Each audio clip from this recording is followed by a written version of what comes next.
Shalom. I want to start off by giving all praise to Yahweh Ba'Shem Yahushai, Ba'Shem Makar Kudash. Double honors to the apostles and elders at Great Millstone that rule well. Salutations to the hopeful elect that's pushing this word and sincerity and truth on the four corners of the earth. All right, I'm just back with another quick lesson about the 400-year prophecy in Genesis 15. All right, I dealt with this guy Eugene Curtis, I believe his name is. All right, which is just another dude on the internet who claims to know the scriptures, but doesn't have any content on his page. He doesn't have any, proof of his ministry, if you will. All right, he just, on a comment board, giving his 2 cents. All right, but one thing I noticed was, a lot of people were agreeing with him, and it just shows, one, that the Most High blinded you. All right, and two, it shows the simplicity of you people, man. All right. One of the things that was said was ancient Egypt was the land of the Israelites. How could ancient Egypt be the land of the Israelites when during the Exodus we left Egypt to go to the land which, previously the land of the Canaanites. Moses kicked the Canaanites up out of there, and then we inherited that land. That's simple. But these are the people who, talk like, they profess all this knowledge in the comment section, but it's so simple, man. When I say it's so simple, I'm talking about their thought pattern, if you will. Like, that doesn't make any sense at all, But I'm gonna start in Genesis 15 and 13. It says, "And he said unto Abram, Know of a surety that thy seed shall be a stranger in a land that is not theirs, and shall serve them, and they shall afflict them 400 years." Now, if you know anything about the Most High's dealings with the nation of Israel, okay, you know that when we disobey him, he put us in captivity, all right, under other nations, all right. So for this 400-year prophecy, everybody's saying it's America, which is not, it's ancient Egypt, but that's how the Most High deals. He puts us in captivity under other nations, man. All right, so it being America, okay, I guess I can see how you get a little confused because this is the current captivity we're in, right? So when it says a land that's not theirs, okay, of course, this land ain't ours. At the moment, Israelites were over here, but the so-called white man came and took it over, man. Because the Most High was with them to punish us. All right, it says, "And shall serve them." Okay, so I can see how, especially you Negroes, you're going to say, this is it, whatever. We had to serve slavery, we subservient now. Yeah, but that's where the spirit of prophecy comes in and line upon line, precept upon precept, right? And actually going into these things and finding out what it is, right? So I can see how you get hung up on that with your lack of understanding, all right? But when you read the next verse, it says, "And also that nation whom they shall serve will I judge, and afterward shall they come out with great substance." Now, when you have read the first 5 books, all right, you immediately, when you read the next verse, the 14th verse, you immediately jump to Exodus. This is how you know this is talking about, this prophecy here is talking about ancient Egypt, man. All right, so let's go to Exodus.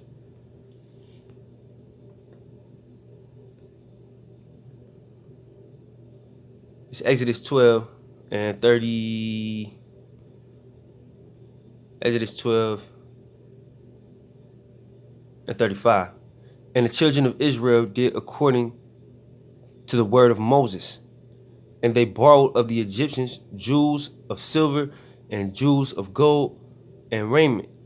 This is that prophecy being fulfilled in Genesis 15 and 14. This is us coming out with great substance. See, if you read line upon line, precept upon precept, you would be able to connect these things. How is this refutable? The Lord said you're going to come out with great substance, and this is going into us coming out with the great substance. The great substance was all they shit. The Egyptians.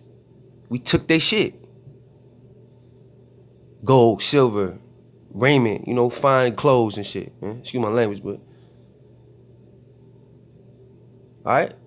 And the children of Israel did according to the word of Moses, and they borrowed of the Egyptians jewels of silver and jewels of gold and raiment. And the Lord gave the people favor in the sight of the Egyptians, so that they lent unto them such things as they required, and spoiled the Egyptians, man. All right, when you spoil somebody, you take their shit. Like spoils of war. A spoil of war is after you win the war, everything that's left is yours. Whether they got cattle, you want to take that. Women, jewels, like it says here, jewels of gold and raiment and silver. It says, so that they lent unto them things as they require. Anything that they had and we wanted it, we took it. Righteously, we ain't steal it. The Lord said we was going to get, the prophecy in Genesis says we was going to come out with that great substance, man. Right? So let's go back to Genesis. All right? Genesis 15 and 14. And also that nation whom they shall serve will I judge. We know that the Most High judge. The Most High is going to judge this place. All right, but you know he judged the Egyptians already. When we came out of that Exodus, that was a judgment. All those plagues that hit them, that was him judging them for their wrongdoing to the Israelites. All right, and afterwards shall they come out with great substance. All right, they shall come out with great substance. What is the great substance? Exodus 12 and 35. And the children of Israel did according to the word of Moses, and they borrowed of the Egyptians jewels of silver and jewels of gold and raiment. That's great substance. Gold and silver. It ain't like they got a corner of a chip of a piece of gold. They was taking all the gold, man. Not that gold on the roll you get from the mall. The real gold. That's great substance. Raiment. It was taking all their best linen and shit, man. And the Lord gave the people favor in the sight of the Egyptians, so that they lent unto them such things as they required, and they spoiled the Egyptians. All right, once again, spoils of war. When you spoil something, you take it. Whatever's left over in the war that you see fit to be yours, you already conquered the nation. Well, in this case, the Most High conquered that nation for us, as he's going to do with America as well. All right, but that's plain to see, man. But people are so proud that they can't, you know what I'm saying, get over themselves. This is simple. If you would just humble yourself down and listen. All right, now to the other point that you try to make of the land of the Egyptians was the land of the Israelites. That's our land. What are you talking about, man? How is the land of Egypt the land of the Israelites? We were being held captive there, man. We were not the rule. When something is your land, you are the ruling authority over it. That's what makes a land yours, when you rule over it. All right, if you live in this, like even on a lower level, let's say you living in somebody's house, that's not your house. You can't tell people this is my house. It's not yours. Just like the land of Egypt was not ours. And what makes that obvious is the fact that when we left, we went to the land of the Canaanites and took their land. I'm going to get into it. I'm going to get a couple scriptures. All right. Numbers 13, and I'll start at 1. And the Lord spake unto Moses, saying, Send thou men, that they may search the land of Canaan, which I give unto the children of Israel. That's plain and simple, man. Because you was on the comment board talking about, I didn't say it, God said it. Well, what did the Most High just say right here, man? What did he just tell Moses to do, man? Send out men that they may search the land of Canaan, all right, which is later to be the land of Israel, all right, the Israelites. We kicked the Canaanites out of there first, or the Most High did. All right. It says, which I give unto the children of Israel. So he said, go search the land of Canaan, because that's the land that I'm about to give y'all. Goofy.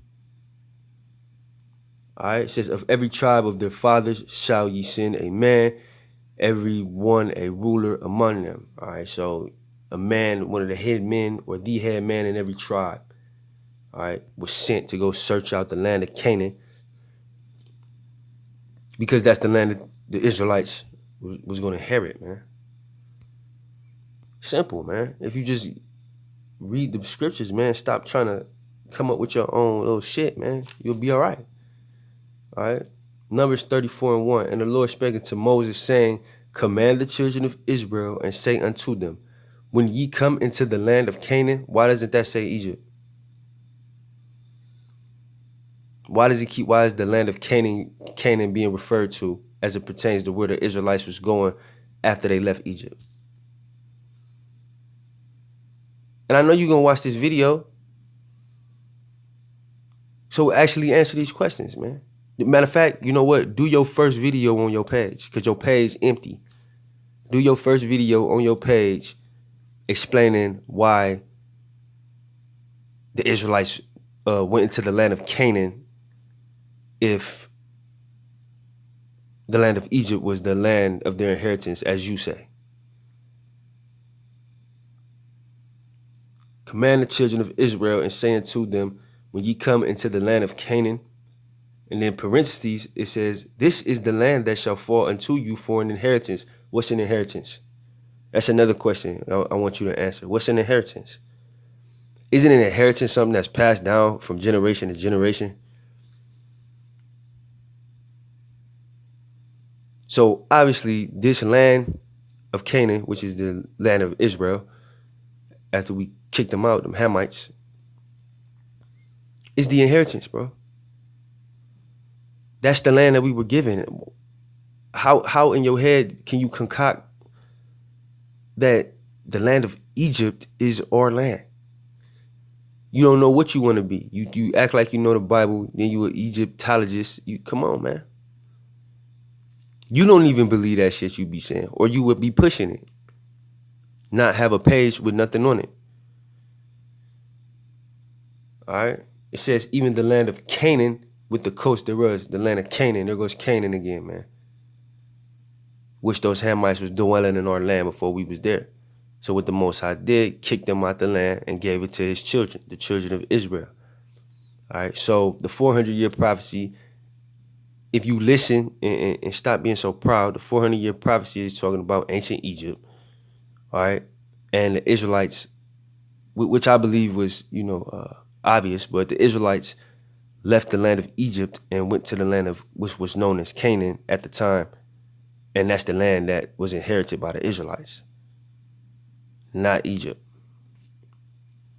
All right. So I hope this video was edifying. When you see this video, please respond to it. Bring out some scriptures. All right. But I hope this video was edifying. With that, I'm going to say shalom.